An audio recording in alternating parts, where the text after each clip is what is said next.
بسم اللہ الرحمن الرحیم. میرے فاضل دوستو، السلام علیکم. یہ خالد بھائی کی بلوچستان کی مجھ پہ ادنا فقیر پہ بڑی مہربانی ہے کہ انہوں نے مجھے عزت دی. وہ میرے پاس آئے اور میں نے ان سے ڈائلاگ شروع کیا اور ان کو میں نے سمجھایا کہ پاکستان میں اگر بلوچستان کی خدمت کر سکتا ہے تو وہ ہم جو اپوزیشن میں اس وقت بیٹھے ہیں وہ خدمت کر سکتے ہیں. اور وہ آپ کی قدر بھی جانتے ہیں، آپ کی دھرتی کی قدر بھی جانتے ہیں اور سمجھتے ہیں کہ بلوچستان ہے تو پاکستان ہے، اگر بلوچستان نہیں ہے تو پاکستان بھی نہیں ہے.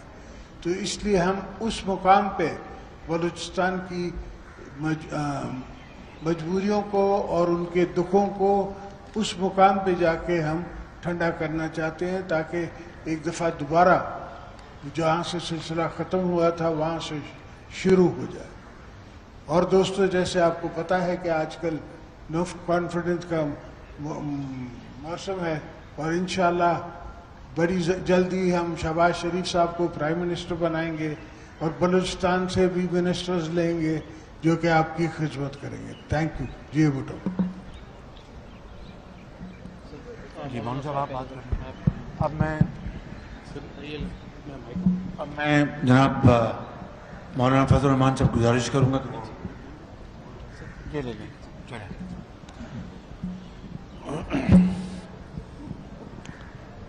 بسم اللہ الرحمن الرحیم.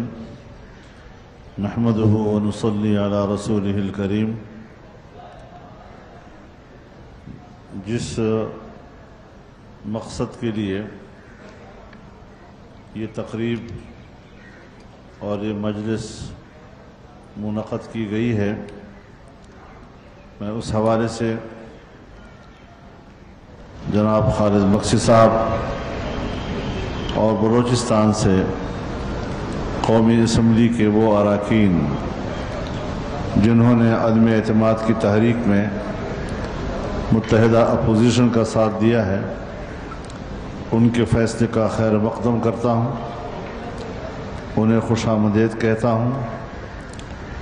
جہاں تک بلوچستان کا مسئلہ ہے، اس حوالے سے جن نیک خواہشات کا اظہار جناب میاں شہباز شریف صاحب نے اور جناب آصف علی زرداری صاحب نے کیا، میں اس پر اتنا اضافہ کرنا چاہتا ہوں کہ جمعیت علماء اسلام کا پارلیمانی بیس یا خیبر پختونخوا صوبہ ہے یا بلوچستان ہے، اور جہاں خود بلوچستان کے براہ راست نمائندگان بلوچستان کی ترقی کے لیے فکر مند ہیں، ہم اس حوالے سے خود بلوچستان کی ترقی کے لیے مدعی ہیں، ان کے شانہ بشانہ ہیں، اور انشاءاللہ بلوچستان کی ترقی، بلوچستان کے وسائل پر بلوچستان کے عوام کا حق، اس کے لیے ہمیں قدم بقدم اپنے ساتھ پائیں گے اور انشاءاللہ اس مقصد کو ہم حاصل کر کے رہیں گے. اللہ تعالی ہمارا حامی و ناصر ہو اور اللہ تعالی ان کے اس فیصلے کو قبول فرمائے اور اس پاکستان کی بہتری کا سبب بنائے. بہت شکریہ. جی خالد بخشی صاحب. بسم اللہ الرحمن الرحیم. آج بڑا اہم دن ہے ہمارے لیے، اور یہ ایک بڑے سارا جو مرحلہ ہے ایک بڑی مشاورت کے ساتھ اپنے ساتھیوں کے ساتھ، ہمارے جو ممبران تھے ہمارے پارٹی کے، اسرار کریم صاحب، ریکی صاحب، روبینہ عرفان صاحبہ، اور اس کے بعد ہم اس نتیجے پہ پہنچے کہ ہمارے لیے جو اس وقت یہ موقع ہے اور ایک متحدہ اپوزیشن پچھلے تجربات کے بعد ایک نئے ارادے کے ساتھ آئی ہے، تو اس لیے ہم نے ان کی دعوت کو قبول کیا اور ہم چاہتے تھے کہ اب ایک نئے انداز میں اس ملک کو سنبھالا جائے. بلوچستان خصوصاً 72 سال سے محرومی کا شکار ہے. ہم چاہتے ہیں کہ اس کو پورے طریقے سے اس دفعہ توجہ دی جائے اور اس کے معاملات کو حل کیے جائیں، مطلب لٹکا کے نہ رہیں. اور اسی بنیاد پہ ہم نے سوچا کہ ہم یہ ایک قدم اٹھاتے ہیں، کیونکہ پہلے بھی ہم ٹیسٹ ہوئے ہیں، 3.5 سال ہم نے گزارے، ان کی گلا یا شکوہ کا ٹائم مناسب نہیں ہے، مگر ہم نے ایک فیصلہ کر لیا ہے انشاءاللہ، اور اللہ مالک ہے، ایک اچھی نیت سے کیا ہے، ہمارا اللہ مدد بھی کرے گا، ہمارا حامی و ناصر بھی ہے. شکریہ جی. ایک منٹ مینگل صاحب. میں مینگل صاحب سے کہوں گا جی. مینگل صاحب.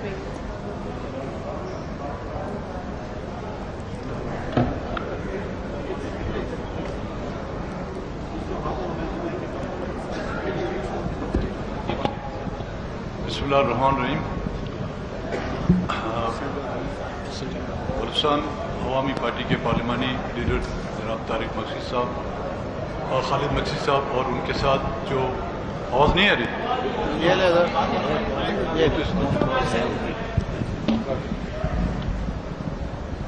ہم سوچ رہے تھے ہماری بلوچستان کی آواز وہاں سے نہیں آتی، ہماری تو یہاں بھی آپ لوگوں کو سنائی نہیں دیتی.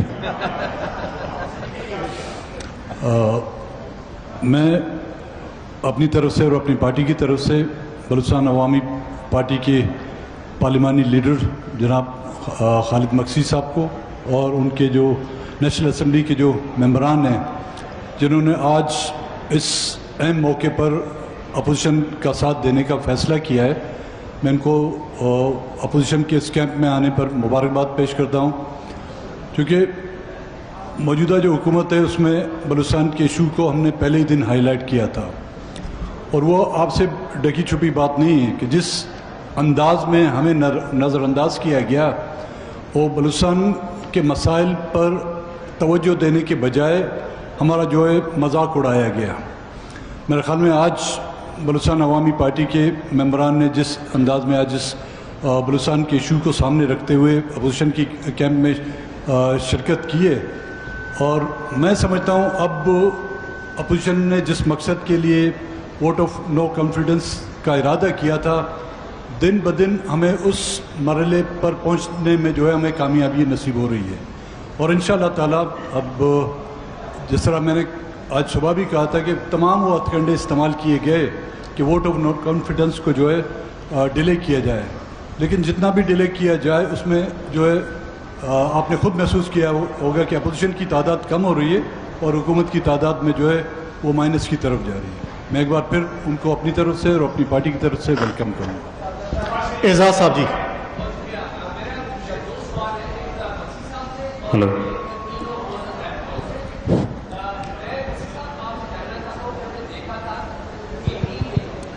ہلو.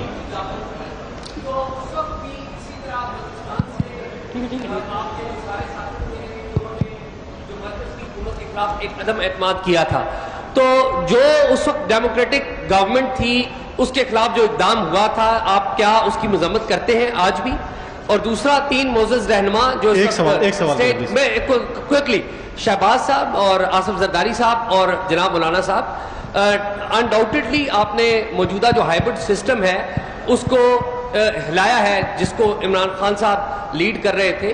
کیا آپ تینوں حضرات اس بات کو یقینی بنانے کی کوشش کریں گے کہ پاکستان کی جو سیاست ہے اس میں جو اسٹیبلشمنٹ کا رول ہے وہ سیاستدانوں سے بہت زیادہ ہو گیا ہے، اس کو کم کر دیں اور پاکستان کے اندر ڈیموکریسی مضبوط ہو؟ کیا اس کو انشور کریں گے آپ؟ Thank you.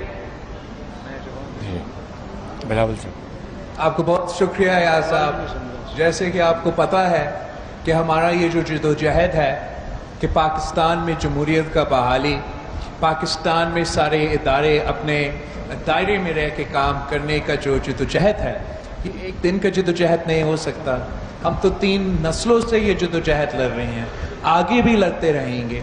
جو آج قدم اٹھایا گیا ہے یونائٹڈ اپوزیشن سے، یہ ہم نے جمہوریت کے بحالی کے لیے کیا ہے، اور جو پاکستان کی تاریخ ہے، جو پاکستان کا ماضی ہے، کبھی اس جمہوری انداز میں کسی رجیم کو چیلنج نہیں کیا گیا، اور ہم نے کوئی وہ آپشن نہیں اپنایا جو غیر جمہوری ہو. ہم عدم اعتماد میں یقین رکھتے ہیں، ہم جمہوریت میں یقین رکھتے ہیں، اور ہم سلام پیش کرتے ہیں مقصی صاحب کو, اس کی جماعت کو, MNAs کو. کل بگٹی صاحب نے بھی ہمارے ساتھ دیا. بلوچستان کے عوام ہمیشہ سے سب سے بہادر, سب سے محب وطن رہے ہیں, اور مل کے انشاءاللہ تعالی جن ایشوز کا آپ نے ذکر کیا ان کا بھی ہم مقابلہ کریں گے, اور جو پاکستان کے باقی مسائل ہیں ان کا بھی ہم مل کے مقابلہ کریں گے. جی متین صاحب 1 منٹ, اکرم صاحب 1 منٹ, متین صاحب سوال کر آپ کے پاس بھی آ گیا سے. جی السلام علیکم. یہ کل عمران خان صاحب نے بہت بڑا انکشاف اپنی تقریر کے اینڈ میں کیا, اور اس کے لیے میں زرداری صاحب سے, شہباز صاحب سے اور مولانا فضل الرحمان سے پوچھنا چاہوں گا. انہوں نے کہا کہ غیر ملکی طاقتیں پاکستان کی سیاست کے اندر سرگرم ہیں, ان کی حکومت غیر ملکی فنڈنگ کے ساتھ ہٹائی جا رہی ہے جس میں لوکل کریکٹرز شامل ہیں. تو ان کا اشارہ واضح طور پر اپوزیشن رہنماؤں کی طرف تھا کہ یہ غیر ملکی فنڈنگ اور غیر ملکی ہاتھ کے ساتھ کھیل رہے ہیں. تو آج آپ بتا دیجئے کہ کیا اپوزیشن کسی غیر ملکی طاقت کے ساتھ ان ٹچ ہے؟ خان صاحب کے کلیم پر آپ کیسے کامنٹ کرتے ہیں؟ Thank you. شکریہ. پہلی بات تو یہ ہے کہ عمران خان صاحب کو پہلے اپنے گریبان میں جھانکنا چاہیے. یہ سوال کرتے وقت غیر ملکی مداخلت جو فورن فنڈنگ ہے اس کے بارے میں ان کی کیا رائے ہے؟ فورن فنڈنگ پاکستان کے قوانین کے مطابق جہاں جہاں لمیٹیشن ہے اور ممنوع ہے اس کی سرین خلاف ورزی کی گئی. ایک دوسرا, عمران خان سے ہمارے اختلافات ہیں اور یہ ہماری جمہوری جنگ ہے ان کے خلاف, لیکن اگر واقعی کہیں غیر ملکی مداخلت ہوئی ہے, اگر غیر ملکی مداخلت پاکستان کے مفادات کے خلاف ہے تو آئیں, میں چیلنج کرتا ہوں, پارلیمان میں آئیں, وہ لیٹر لے کے آئیں, دکھائیں پوری پارلیمان کو, پوری قوم کو دکھائیں. اگر واقعی وہ ثبوت دیں گے کہ یہ مداخلت ہے غیر ملکی پاکستان کے خلاف ہے, پاکستان کے وقار کے خلاف ہے, تو میں عمران خان کے ساتھ کھڑا ہوں گا. اور اگر یہ وہی جھوٹا لیٹر ہے جس طرح انہوں نے 27 ارب روپے کی کرپشن, جاوید صادق کہ جناب میرا فرنٹ مین ہے اور اس بات کو 3 سال گزر گئے ہیں, وہ لیٹر کا لیٹر ہے, اسی طرح کا یہ کاغذ ہے. اور اگر واقعی اس میں سچائی ہے تو پارلیمان میں آئیں, پوری پارلیمان کو اعتماد میں لیں, ہم اس کے اوپر بات کریں گے. مولانا فضل الرحمان سے بات کریں. جی مولانا صاحب بات کریں گے. دیکھیے میں گزارش کرنا چاہتا ہوں, یہ ڈبکیاں کھاتی ہوئی کشتی ہے اور اب ان کو تنکے کا سہارا چاہیے. مفروضوں کی بنیاد پر اپوزیشن کے بارے میں اس قسم کا تاثر, میں ان کو یہ بتانا چاہتا ہوں کہ حالت نزا میں اللہ تعالیٰ کلمہ بھی قبول نہیں کرتا. تو حالت نزا میں اس قسم کی باتیں, بھیگی ہوئی کی باتیں, یہ اب کچھ فائدہ نہیں دے سکتی. ہم تعارف دنیا میں یہی رکھتے ہیں, ہماری شناخت دنیا میں یہی ہے کہ اینٹی استعمار, عالمی قوتوں کی مداخلت کے خلاف ساری زندگی ہمارا یہ کارڈ نہیں ہے, یہ کاز ہے. اب مشکل یہ ہے کہ جن آقاؤں نے اپنے ایجنڈے کے لیے ان کو پاکستان بھیجا تھا, پاکستان پر حکمرانی کے لیے اس کو باقاعدہ تیار کیا تھا, اس کے لیے NGOs نے 15-20 سال تک مسلسل محنتیں کی, ان پر انویسٹمنٹ کی.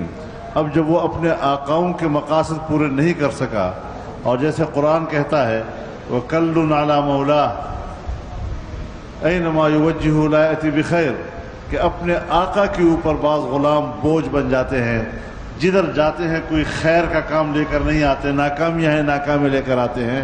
یہ اب ان آقاؤں کا اس طرح کا ایک غلام بن گیا جو خود آقاؤں پر بوجھ ہے, اس کا ذمہ دار ہمیں نہ ٹھہرائے, اپنی نااہلی, اپنی نالائقی, اپنی کارکردگی کا جائزہ لے. جس طرح قوم کی نظروں میں گر چکا ہے, بین الاقوامی برادری کی نظر میں بھی گر چکا ہے, اور اپنے آقاؤں کی نظروں میں بھی گر چکا ہے. اپنی ناکامی کو روئے. ایک نااہل انسان کو پاکستان پر حکمرانی کے لیے تیار کرنا یہ امریکہ کی بھی حماقت تھی, یورپ کی بھی حماقت تھی, اسرائیل کے اور موساد کی بھی حماقت تھی, اور را کی بھی حماقت تھی. جی مطیع اللہ جان صاحب. بہت شکریہ. خالد مقصد صاحب آپ سے سوال ہے. مطیع اللہ جان, آپ نے تقریباً 4 سال پہلے نواز شریف کی حکومت کس کے کہنے پہ گرائی تھی؟ کیا آپ کو افسوس ہے اس واقعے کا؟ کوئی سنجیدہ سوال بھی کیا کرو نا. جی نادر گرمانی صاحب. یہ کہا تھا اور تم نے یہ کہا تھا, تم نے یہ کہا تھا. آپ کو 1 منٹ ذرا میں جواب دوں گا. آپ کو یہ جو سوال کرنا ہے کس کے کہنے پہ, یہ کیوں آپ فوج کا نام نہیں لے لیتے ڈر ڈر کے؟ آپ کیوں ڈرتے ہیں؟ مجھے بتائیں آپ کیوں ڈرتے ہیں؟ بولے نا کہ آپ نے کیا فوج کے کہنے پہ کی تھی. بھائی اگر چلو میں نے کی تھی تو کیا ہے, کی تھی میں نے. گناہ کوئی انڈیا کی فوج کے کہنے پہ کی تھی میں نے. ان باتوں پہ سوال ٹیڑھے نہ کیا کریں. آج جو مقصد ہے آپ لوگ ٹیڑھے سوال کریں گے تو ٹیڑھا جواب آئے گا. بھائی جی لاسٹ کوشچن نادر مقصد. چیئرمین صاحب ایک سوال ادھر سے لے لیں. چیئرمین بلاول صاحب سے سوال ہے. بلاول صاحب ایک سوال یہ ہے کہ آپ کے جو کاف لیگ کے ساتھ, اکرم صاحب 1 منٹ, نادر صاحب سوال کر رہے ہیں. جی نادر صاحب, جو کاف لیگ کے ساتھ آپ کے مذاکرات جاری رہے, کیا وجوہات تھیں کہ آپ کاف لیگ کو قائل کرنے میں ناکام رہے, اور ایسی کون سی پیشکش تھی جو خان صاحب نے کی اور پرویز الہی صاحب مان گئے؟ یہ کتنا بڑا دھچکا آپ سمجھتے ہیں کہ اپوزیشن کو ہے, اور کیا آپ ریکویسٹ کریں گے کہ پرویز الہی صاحب اپنے فیصلے پر نظر ثانی کریں؟ نادر بھائی مجھ سے سوال کر رہا ہے, بٹ نادر آپ تو شروع سے دیکھ رہے ہیں کہ اپوزیشن نے جب مارچ 8 کو عدم اعتماد جمع کیا تب سے ہمارا نمبرز مکمل ہے, اور ہم ضرور اتحادیوں سے بھی رابطے میں تھے اور ہیں کہ ہم سمجھتے ہیں کہ ملک کے مفاد میں ہے کہ ہم یہ کام اکیلا نہیں کرنا چاہتے ہیں. ہم یہ کام اتحادیوں کے ساتھ مل کے کرنا چاہتے ہیں تاکہ آگے جا کے جو ریفارمز ہونا ہے, جو الیکٹورل ریفارمز ہونا ہے, مسلم لیگ اور پیپلز پارٹی آپس میں بیٹھ کے تو یہ ساری چیزیں نہیں طے کر سکتے. ہم نے مل کے کنسنسس کے ساتھ یہ مسائل کا سامنا کرنا ہے. اور جو آج بلوچستان عوامی پارٹی نے فیصلہ لیا, یہ فیصلہ آپ کے سامنے ہے, اور میں اس لیے ان کا اس فیصلہ کا اس بات کی تعریف کرتا ہوں کہ سیاست تو چلتا رہتا ہے, اور سیاسی اختلافات کبھی ہوتے ہیں کبھی نہیں ہوتے ہیں, کبھی ہم کامن گراؤنڈ ڈھونڈتے ہیں, لیکن اگر کوئی آدمی, خاص طور کوئی سیاستدان اپنا زبان پہ قائم نہیں رہے گا, آپ کے پاس جتنا بھی اثاثہ ہو, جتنا بھی پیسہ ہو, جتنا بھی طاقت ہو, if your word is worth nothing then you are worth nothing. تو میں سلام پیش کرتا ہوں کہ جنہوں نے ہمیں زبان دیا, مقصی صاحب نے زبان دیا تو آج آپ کے سامنے اپنا زبان پہ کھڑا ہے. بگٹی صاحب نے زبان دیا تو کل بگٹی صاحب نے آپ کے سامنے اپنا زبان میں کھڑا ہو کے اعلان کیا. مجھے باقی جماعتوں کا ابھی تک ان کے اعلانات ان کی مرضی کے مطابق انشاءاللہ تعالی وہ آپ مناسب موقع پہ کریں گے. ہم اپنے نمبرز, اپنا تعداد جو ہے وہ پورا ہے. اب ہم ایکسٹرا میں جا رہے ہیں, پلس میں جا رہے ہیں, اور انشاءاللہ تعالی ہمارا تعداد بڑھتا رہے. جی تھینک یو. جی مولانا صاحب ریپلائی کر رہے ہیں. ایک بات ذرا میرے ایک گزارش سنیں جی. ایک منٹ کو ریپلائی کر رہے بھائی, پھر سے میری گزارش سن لیں. دیکھیے ایک بات میں عرض کرنا چاہتا ہوں. آپ لوگوں نے قاف لیگ کے فیصلے کا حوالہ دیا ہے. ابھی بھی ان کے ساتھ بات چیت جاری رکھنے کی گنجائش موجود ہے, اس سے ہم باہر نہیں نکلے ہیں. لیکن اتنا بتا دوں کہ جہاں ان کے پاس 7 کی تعداد تھی اور باپ کے ساتھ 5 کی تعداد تھی, اب باپ کی تعداد تقریباً 7 ہو گئی ہے, ان کی تعداد 5 ہو گئی ہے. جی تھینک یو. جی آپ نے میں آخر میں جناب ایک کر دیں بلوچستان والوں کو سوال لینے کا. وجود کو آج تک آپ نے جو ہے وہ تسلیم نہیں کیا. مولانا صاحب نے بھی جب بھی بی اے پی کی بات ہوئی تو انہوں نے کہا یہ سلیکٹرز کی پارٹی ہے. تو آج وہی بی اے پی کے اراکین جو ہے وہ آپ کے ساتھ بیٹھے, اس پر کیا کہیں گے؟ اس کا میں جواب دوں گا سر. پہلے میں دوں, پھر مقصد صاحب ریپلائی کر رہے ہیں. ان کو اپنا ہمارے بارے میں بات کی نا, تو جی بات سنیں. میں پہلے آپ کو اپنا, آپ نے میرا نام لیا نا, تو پھر وہ صفائی پیش کریں گے اپنی. ہمیں دیکھیں تسلیم نہ کرنا اختلافات کی بنیاد پہ نہیں کیا ہوگا، مگر یہ بار بار میں آپ کو سب کو عرض کرتا ہوں، دیکھیں آپ میرے بھائی ہیں، یہ آپ کا بھی ملک ہے، ہمارا بھی ملک ہے، پاکستان کی فوج بھی ہماری ہے۔ تاریخ میں جائیں گے، حالات کو آپ دیکھیں گے، پھر تو بہت عجیب حالات گزرے ہیں۔ ان چیزوں کو میری آپ سے ریکویسٹ ہے کہ آپ کو ایک اچھا ماحول ملا ہے، جب وہ سائٹ پہ ہیں ان کو سائٹ پہ بھی آپ لوگ نہیں معاف کرتے، جب وہ مداخلت کرتے بھی آپ ان کو معاف نہیں کرتے، تو میرے آپ سب سے عرض ہے کہ تھوڑی دیر کے لیے ان کو چھوڑ دیں۔ کس نے بنایا، کس نے کیا، آپ یہ دیں کہ ملک کے حالات کیسے ہیں، ملک کے حالات ٹھیک کیسے ہوں گے۔ اگر فوج نے اتارا یا فوج نے لے کر آئے کیسے ملک کے حالات ٹھیک ہوں گے؟ آپ کا یہ سوال اگر ہو، آپ کو اگر جواب مل جائے چلو فوج لے کر آئی ہے، فوج اتارتی ہے، آپ کے دل خوش ہو جائے گا، مسئلہ حل ہو جائے گا۔ پلیز سوال وہ کریں جو با مقصد ہوں اور آگے چلنے کی بات کریں۔ بہت شکریہ۔ میں اختر مینگل دے دے جواب، مینگل صاحب سے آپ مطمئن نہیں اس جواب سے؟ میں دے دوں؟ چلو، یہاں پر جو ہم بیٹھے ہوئے ہیں یہ بھی تو کبھی ایک پیج پہ نہیں تھے نا، آج ہم سب ایک پیج پر آئے ہیں، ایک پیج پر ہمیں لانے والے حالات ہیں اور ان کو دعائیں دو جو ہمیں دل بر بنا دیا۔ جی بہت شکریہ آپ کا، بہت مہربانی اور بہت شکریہ۔